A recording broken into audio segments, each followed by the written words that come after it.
Well, the new proposal for Project Grace gets the thumbs up from New Hanover County commissioners.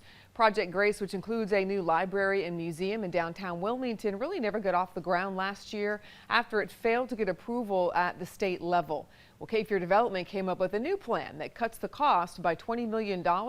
It also includes selling the current library to them.